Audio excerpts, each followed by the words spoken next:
নমস্কার, welcome to one world India. সকলকে শুভ দীপাবলি এবং কালী পুজোর শুভেচ্ছা।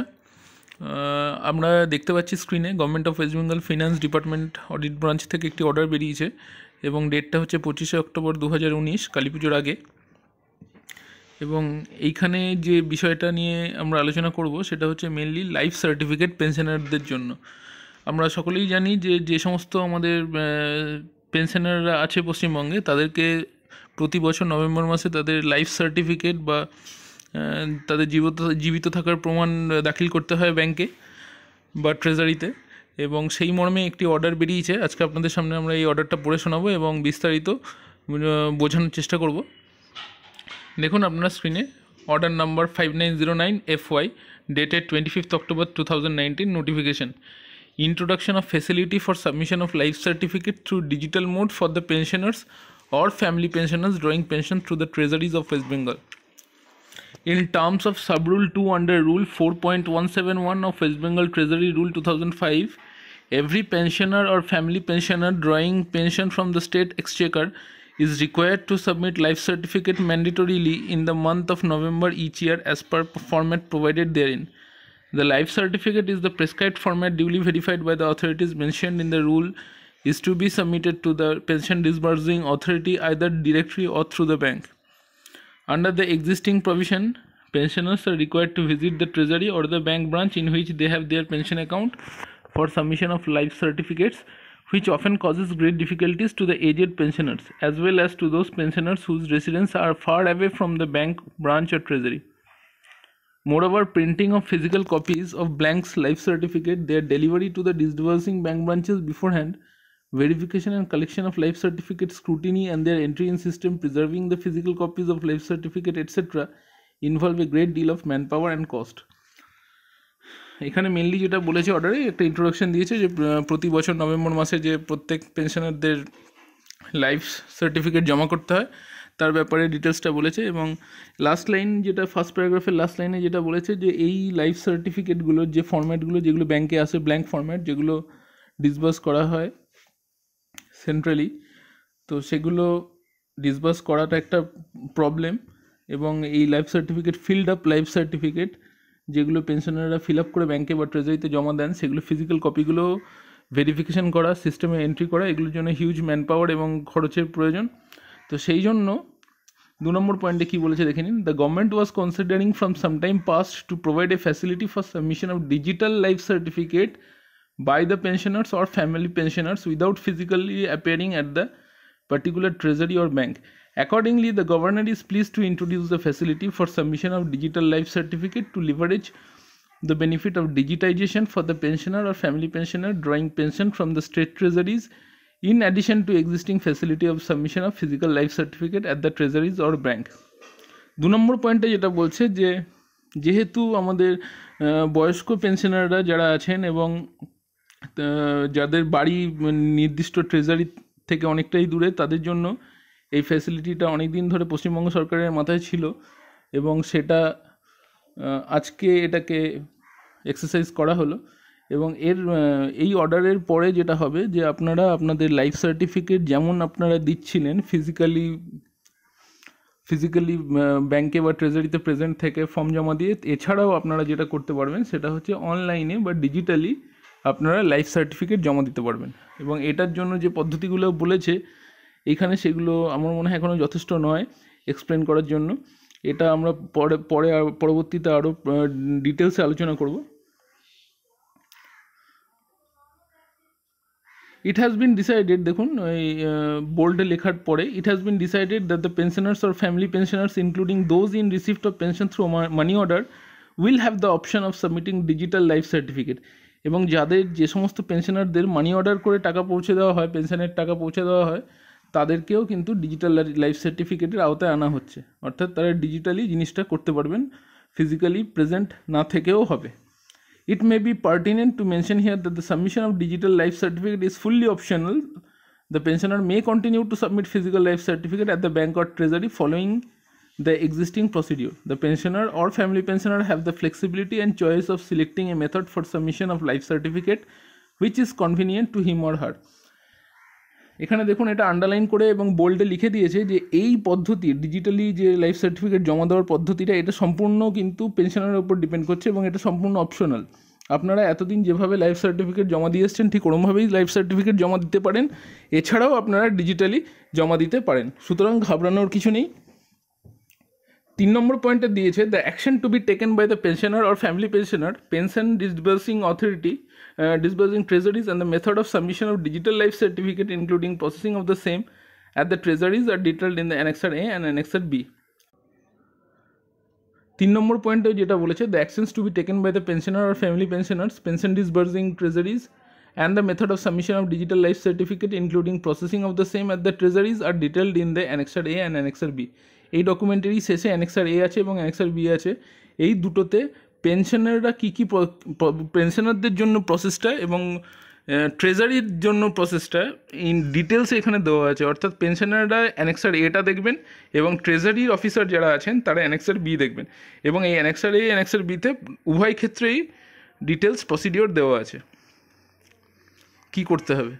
4 নম্বর point, pensioner or family pensioner may also visit any nearest treasury or bank branch having the facility of submission of digital life certificate after one time registration is completed in the pension disbursing treasury.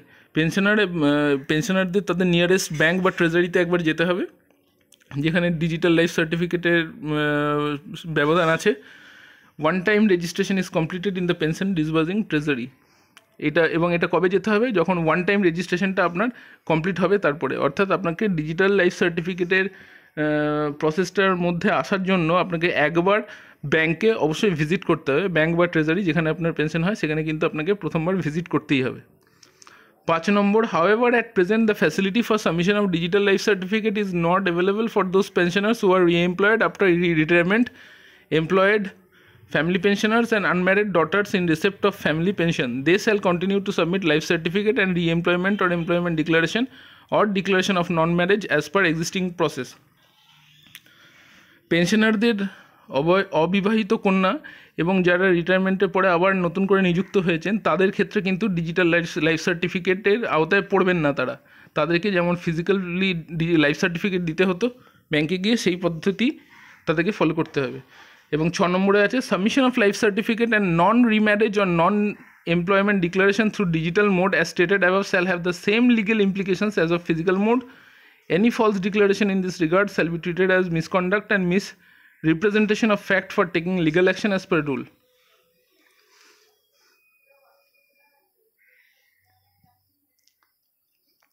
আচ্ছা, এইখানে যেটা বলেছে যে submission of life certificate and non remarriage or non employment declaration through digital mode as stated above shall have the same legal implication as O physical mode. আচ্ছা, যেমন আপনারা life certificate যেমন আপনারা ফিজিক্যালি জমা দিতেন এবং নন রিম্যারেজ যদি অবিবাহিত বিধবা যারা আছেন তারা যে নতুন করে আবার বিয়ে করেননি সেই সার্টিফিকেট এবং নন এমপ্লয়মেন্ট ডিক্লারেশন ইত্যাদিগুলো যে ডিজিটাল মোডে যেগুলো সাবমিট করা হবে সেইগুলোর যে লিগাল ইমপ্লিকেশনস আছে এবং ফিজিক্যাল মোডে যে সাবমিট করে এসছেন যেগুলো তাদের যে লিগাল ইমপ্লিকেশনস আছে সেগুলো কিন্তু দুটোই কিন্তু সেম, সমানভাবে কিন্তু এগুলোর আইনি বৈধতা আছে। 7 নম্বর, user guidelines for submission of digital life certificate through Jeevan Pramaan portal is available under the guidelines of IFMS portal. এবং ব্যবহারকারীর গাইডলাইন্স অর্থাৎ যে ব্যাংক বা ট্রেজারি যারা অনলাইনে এই কাজগুলো করবেন তাদের যে গাইডলাইন্স, সেই গাইডলাইন্সটা কিন্তু IFMS পোর্টালে ওয়েবসাইটে ডিটেলস দেওয়া আছে। এটা পেনশনারদের জন্য নয়, এটা যারা আপনার পেনশনাররা যে ব্যাংকে পেনশন পান সেই ব্যাংকের কর্তা বা ব্যাংকের যে ক্লার্ক, ডিলিং ক্লার্ক, তাদের জন্য এই লাইনটা। 8 নম্বর, this order shall take effect from 1 November 2019. Necessary amendments in West Bengal Treasury rules shall be made in due course. এবং এই অর্ডারটা 1 November 2019 থেকে কিন্তু লাগু হয়ে যাবে। দেখুন নিচে দেখতে পাচ্ছেন additional chief secretary sign HK দ্বিবেদী to the government, additional chief secretary to the government of West Bengal HK দ্বিবেদী। আচ্ছা, এইবার আসছি আমরা Annexer A। দেখুন এখানে লেখা আছে A, actions to be taken by the willing pensioner or family pensioner. অর্থাৎ এইটা একটুখানি ভালো করে দেখবেন যে পেনশনাররা এই পদ্ধতিতে আসার জন্য বা ডিজিটাল লাইফ সার্টিফিকেট দেওয়ার জন্য কি তাকে করতে হবে, ওয়ার্ক ফ্লোটা আমরা এখানে দেখব। প্রথমে যেটা করতে হবে, willing pensioner or family pensioner has to submit self attested copies of Aadhaar document and pension payment order as one time activity for updating the pension database at the concern treasury. যে pensioner যারা অনলাইনে বা digital life certificate প্রসেসের আন্ডারে আসতে চাইছেন, তাদেরকে একবারই ব্যাংকে যেতে হবে বা ট্রেজারিতে যেতে হবে, এবং কি নিয়ে যাবেন, আধার কার্ডের জেরক্স এবং পিপিও অর্থাৎ পেনশন যে আপনার যে পেনশন যে পাচ্ছেন তার যে অর্ডারটা আপনার রিটায়ারমেন্টের সময় আপনি পেয়েছিলেন, সেই পিপিওর কপি এবং আধারের কপি দুটোই সেলফ অ্যাটেস্টেড করবেন, নিজেই সই করবেন বা অ্যাটেস্টেড করবেন তার উপর, এবং অবশ্যই অরিজিনালটা নিয়ে যাবেন সাথে, ট্রেজারিতে বা ব্যাংকে নিয়ে যেতে হবে। কারণ এই ডিটেলসটা কিন্তু ব্যাংকের ডেটাবেসে বা আমাদের পশ্চিমবঙ্গ সরকারের যে ওয়েবসাইট আছে বা ডেটাবেস আছে সেই ডেটাবেসে কিন্তু এই ডিটেলসটা আপলোড হবে। 2 number point, once the step 1 has stated above is completed, the willing pensioner family pensioner may visit the nearest treasury or bank branch having the facility of submission of digital life certificate as per his or her convenience with the copy of Aadhaar and PPO for the submission of digital life certificate. তাহলে প্রথমবারে step 1-এ আধার details এবং পিপিওটা update হয়ে গেল ডেটাবেসে। তারপরে দ্বিতীয়বার আপনাকে আরেকবার ব্যাংকে যেতে হবে, প্রথমে ওই রেজিস্ট্রেশনটা হয়ে যাওয়ার পরে সেকেন্ড টাইম আপনাকে কিন্তু আবার একই জিনিস একই ডকুমেন্ট নিয়ে আবার ব্যাংকে যেতে হবে, এবং সেইবার সেকেন্ড টাইম যখন যাবেন তখন আপনার লাইফ সার্টিফিকেটটা সাবমিট হবে। বি পয়েন্টে দিয়েছে actions to be taken by the pension disbursing treasuries.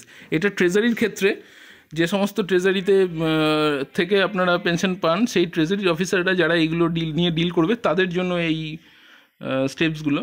Treasury দেখুন আপনারা 1 number point, treasury officer on receipt of the copy of Aadhaar and PPO from the willing pensioner or family pensioner shall record the 12-digit Aadhaar number herein called biometric number in Treasury database against each individual pensioner or family pensioner ID in CTS after proper verification and ensure that correct Aadhaar number of the pensioner family pensioner is entered against the actual pensioner or family pensioner.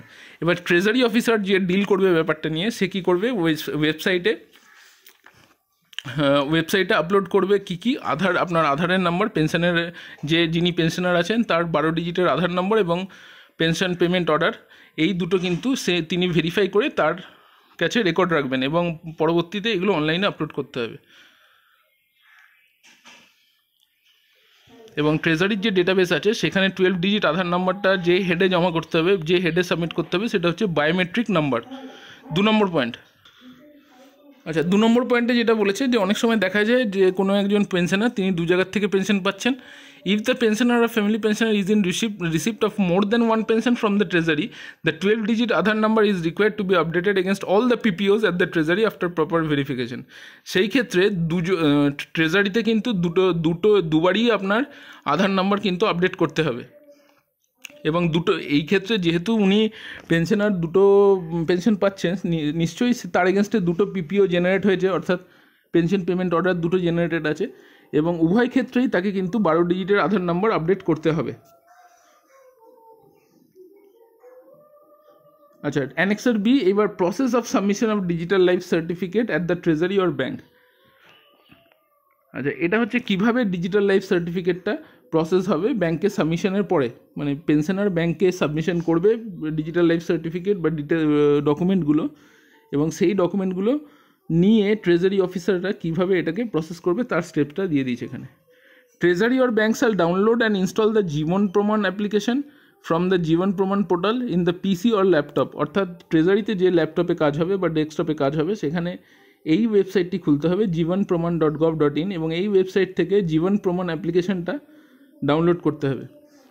2 number, whenever a pensioner or family pensioner appear for submission of digital life certificate at the nearest treasury or bank branch, the operator of the treasury or bank shall enter the pensioner's family pensioner 12-digit Aadhaar number, 1 mobile number in the Jivan Praman application, and OTP shall be sent to the given mobile number of the pensioner or family pensioner. এই জায়গাটা একটুখানি গুরুত্বপূর্ণ, treasury officer যারা শুনছেন আমাদের ভিডিওটাও দেখছেন তারা একটুখানি জেনে রাখুন। যেইমাত্র কোনো পেনশনার আপনার কাছে এলো ডিজিটাল লাইফ সার্টিফিকেট জমা দিতে, আপনাকে যেটা করতে হবে, আপনি তো আগেই ডাউনলোড করে রেখেছেন, কি ডাউনলোড করে রেখেছেন, জীবন প্রমাণ পোর্টাল। এই জীবন প্রমাণ জীবন প্রমাণ অ্যাপ্লিকেশন আপনি ডাউনলোড করে রেখেছেন কোথা থেকে, jivanpraman.gov.in। এইবার আপনি কি করলেন, যেইমাত্র কোনো পেনশনার এলেন তার কাছ থেকে আপনি কি নেবেন, একটা আধার নাম্বার নিয়ে নিলেন তার, এবং একটা মোবাইল নাম্বার নেবেন তার থেকে, এবং এইটা মাথায় রাখবেন যে মোবাইল নাম্বার কিন্তু আধার নাম্বারের সাথে অবশ্যই লিঙ্ক থাকে। এরপর কি করবেন, ওই জীবন প্রমাণ যে অ্যাপ্লিকেশান আপনি ডাউনলোড করেছেন সেখানে কিন্তু এই ডিটেলসটা আপনি এন্টার করবেন, 12 ডিজিটের আধার নাম্বারটা এন্টার করবেন, এবং তার ফলে কি হবে, একটা ওটিপি জেনারেট হয়ে পেনশনারের মোবাইলে আসবে। 3 number, sanctioning authority to be selected as state government West Bengal and type of pension, disbursing authority, concern treasury name to be selected from the drop down list, PPO ID and bank account number of the pensioner, family pensioner need to be entered manually in the related fields. In case where any person is in receipt of multiple pensions, submission of multiple DLC is not required, provided Aadhaar number is updated against all the PPO IDs at the treasury. এখানে একটা জিনিস মাথায় রাখতে হবে যে আপনি যেইমাত্র ওটিপিটা চলে এলো তারপরে কিন্তু একটা ফর্ম আসবে, যে ফর্মের মধ্যে আপনাকে স্যাংশনিং অথরিটি অর্থাৎ পেনশন স্যাংশনিং অথরিটির নাম লিখতে হবে, যেটা সিলেক্ট করে দিতে হবে। একটা ড্রপ ডাউন লিস্ট আসবে, সেখান থেকে সিলেক্ট করতে হবে স্টেট গভর্নমেন্ট ওয়েস্ট বেঙ্গল, এবং টাইপ অফ পেনশন, কোন ধরনের পেনশন পাচ্ছেন, ফ্যামিলি পেনশন বা ইত্যাদি আরও যে সমস্ত পেনশনের ধরনগুলো আছে সেগুলো সিলেক্ট করতে হবে। ডিসবার্সিং অথরিটি সিলেক্ট করতে হবে, কে ডিসবার্স করছে বা এই পেনশনটা ডিসবার্স করার অথরিটি কার আছে সেই নামটা সিলেক্ট করতে হবে, এবং কনসার্ন ট্রেজারি, আপনার ট্রেজারির নামটাও সিলেক্ট করতে হবে, যে ট্রেজারির আন্ডারে পেনশনারের পেনশন হচ্ছে। এবং এইগুলো সমস্ত কিন্তু অলরেডি একটা ড্রপডাউন লিস্ট থাকবে, সেখান থেকে আপনাকে কিন্তু সিলেক্ট করে দিতে হবে, আপনি কিন্তু নিজের থেকে কোনো রকম টাইপ করতে পারবেন না। PPO ID and bank account number of the pensioner or family pensioner need to be entered manually in the related fields, এবং ওই ফর্মের মধ্যে PPO নাম্বারটা দিতে হবে, এছাড়াও ব্যাংকের অ্যাকাউন্ট নাম্বার দিতে হবে। কার ব্যাংকের অ্যাকাউন্ট নাম্বার দেবেন, অবশ্যই পেনশনারের। এখানে ব্র্যাকেটে দেওয়া আছে একটা জিনিস, যে in case where any person is in receipt of multiple pension, submission of multiple DLC is not required, provided Aadhaar number is updated against all the PPO IDs at the treasury. যদি কোনো পেনশনার একাধিক pension পান একাধিক PPOর এগেনস্টে, তাহলে সেই ক্ষেত্রে কিন্তু আধার নাম্বার মাল্টিপল টাইম DLC না দিলেও হবে, অর্থাৎ লাইফ সার্টিফিকেট কিন্তু প্রত্যেকবার দিতে হবে না, একবার দিলেই হয়ে যাবে। একটা জিনিস শুধু মাথায় রাখতে হবে যে প্রতিটি PPOর এগেনস্টে যেন আধার নাম্বার আপডেটেড থাকে। 4 নম্বর, system shall prompt the pensioner or family pensioner to put his or her finger on the biometric device attached with the PC or laptop for scanning the fingerprint, and after successful authentication the Jivan Praman ID will be generated and success message for submission of DLC will be delivered to the mobile number provided by the pensioner or family pensioner. আচ্ছা, এবার 4th step যেটা হবে, যেইমাত্র treasury officer বা dealing clerk এইগুলো fill up করে দিচ্ছেন, তারপর কী করতে হবে, যে পিসির সাথে যে বায়োমেট্রিক যে হার্ডওয়্যারটি কানেক্টেড থাকবে সেখানে কিন্তু পেনশনারকে তার আঙুলের ছাপ দিতে হবে বা আঙুলটা প্রেস করতে হবে, এবং তার ফলে জীবন প্রমাণ আইডি জেনারেট হয়ে যাবে, এবং একটা ডিজিটাল লাইফ সার্টিফিকেট যে জমা হলো সেটার একটা সাকসেস মেসেজ কিন্তু মোবাইলে চলে আসবে পেনশনারের। এবার বি পয়েন্টে বলেছে, processing of digital life certificate at the treasury after submission of DLC by the pensioner or family pensioner. The digital life certificate shall be processed in IFMS on the next day of submission of DLC in the Jivan Praman portal, and pensioner or family pensioner will be notified through SMS in given mobile number about the successful acceptance or rejection of digital life certificate at the treasury. এইবার কি হচ্ছে, আপনি যেদিন পেনশনারের যেদিন এলো আপনার কাছে DLC জমা দিতে, আপনি তো তার বায়োমেট্রিক নিয়ে নিলেন এবং অথেন্টিকেট করে দিলেন, এবং অথেন্টিকেট করার পরে এটা নেক্সট ডে তার পরের দিন IFMS ওয়েবসাইট থেকে এটা কিন্তু প্রসেসড হবে। যদি সমস্ত কিছু ঠিক থাকে তাহলে সেটা সাকসেসফুল বা অ্যাকসেপ্টেন্সের জন্য SMS চলে যাবে পেনশনারের কাছে, অথবা যদি রিজেক্ট হয়ে গিয়ে থাকে তাহলে রিজেকশনেরও SMS কিন্তু পেনশনারের কাছে চলে আসবে। 2 number point, in IFMS treasury officers shall get the list of those pensioner or family pensioners who submitted life certificate in digital mode, and no manual entry for life certificate is required in IFMS for these pensioners. However, the treasury officer has to take necessary action for the discontinuation of pension or family pension due to non-submission of LC either through manual mode or through digital mode as per existing rules. আচ্ছা, এইখানে যে treasury officer থাকবে তার কাছে কিন্তু একটা list automatic চলে আসবে, এই IFMS থেকে লিস্ট একটা জেনারেট হবে, যেখানে লেখা থাকবে যে কোন কোন পেনশনার ডিজিটাল মোডে লাইফ সার্টিফিকেট জমা দিয়েছে, এবং তাদের জন্য কোনো রকম ম্যানুয়াল এন্ট্রির প্রয়োজন নেই।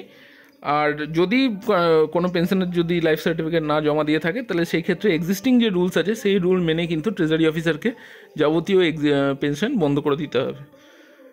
কপি ফরওয়ার্ডেড টু বিভিন্ন ডিপার্টমেন্ট, এই অর্ডারটা বিভিন্ন ডিপার্টমেন্টে কপি ফরওয়ার্ড করা হয়েছে, তার এখানে লিস্ট দিয়ে দিয়েছে assistant secretary to the government of West Bengal. তো হোপফুলি বোঝাতে পারলাম। কোনো প্রশ্ন থাকলে অবশ্যই আমাদের মেল করুন oneworldindiahelp@gmail.com অথবা কমেন্ট সেকশনে কমেন্ট করতে পারেন। সঙ্গে থাকুন, ধন্যবাদ।